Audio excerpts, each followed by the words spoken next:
Guys, nanapod mi diri sa dagat. So, padagat ta po daw mi. Isang asawa daw. So, ipangkuhaan nila duha. Guys, tagna guys. Bukid sa babaw guys ha.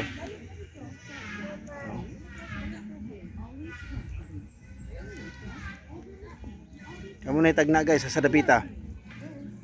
Kami nga kwan cottage. So paligo na po daw mi kay gipanglaay daw, panglaay sa kwan.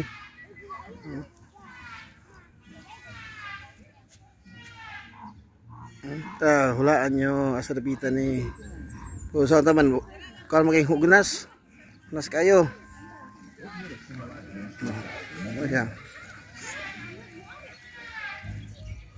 So guys, see you. Happy Sunday everyone. Bye. Happy Sunday everyone. Bye.